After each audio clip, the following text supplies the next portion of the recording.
بسم اللہ الرحمن الرحیم۔ جی ہاں، آج ہم ایسی شخصیت کے بارے میں بات کر رہے ہیں جس نے اسلام کو دنیا بھر میں پھیلانے کے لیے اپنی زندگی وقف کر دی۔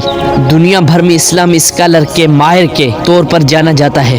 ڈاکٹر ذاکر نائک ڈائریکٹر 1965 عیسوی کو بمبئی بھارت میں پیدا ہوئے۔ انہوں نے ابتدائی تعلیم بمبئی میں حاصل کی، بعد میں میڈیکل تعلیم کے لیے ٹاپر میڈیکل کالج میں داخلہ لیا۔ 1991 عیسوی میں انہوں نے MBBS کی ڈگری حاصل کی اور ایک ماہر ڈاکٹر بن گئے۔ لیکن ڈاکٹر ذاکر نائک کی زندگی کا رخ اس وقت بدلا جب انہوں نے اسلام کی گہرائیوں کو سمجھنا شروع کیا۔ انہوں نے قرآن مجید اور حدیث کا گہرا مطالعہ کیا اور دوسرے مذاہب کے ساتھ مطالعہ کرنا شروع کیا۔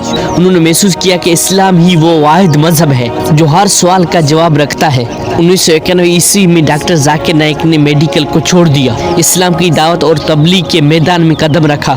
انہوں نے اسلامک ریسرچ فاؤنڈیشن کی بنیاد رکھی جس کا مقصد اسلام کے بارے میں درست معلومات کو عام کرنا تھا۔ ڈاکٹر ذاکر نائک اپنے لیکچرز اور سوالوں کے جواب کے لیے مشہور ہے۔ انہوں نے دنیا بھر میں ہزاروں لیکچرز دیے ہیں اور مختلف مذاہب کے بڑوں کے ساتھ مناظرہ کیا ہے۔ ان کے لیکچرز کا بنیادی مقصد اسلام کی حقانیت کو ثابت کرنا، لوگوں کو اسلام کی طرف راغب کرنا تھا۔ انہوں نے پیس TV نامی ایک اسلامک چینل بھی قائم کیا۔ ڈاکٹر ذاکر نائک نے کئی کتابیں بھی لکھی ہیں جن میں قرآن مجید اور جدید سائنس، اسلام اور عیسائیت، اسلام اور ہندو مت جیسی مشہور کتابیں بھی شامل ہیں۔ ان کی کتابیں دنیا بھر میں لاکھوں لوگوں کو اسلام کی طرف راغب کرتی ہے۔ ڈاکٹر ذاکر نائک کی کوشش کی وجہ سے لاکھوں لوگوں نے اسلام قبول کیا۔ انہوں نے لاکھوں لوگوں کو کلمہ پڑھایا۔ ان کے لیکچرز اور تحریر نہ صرف مسلمانوں بلکہ غیر مسلم کے لیے بھی روشنی کا مینار ہے۔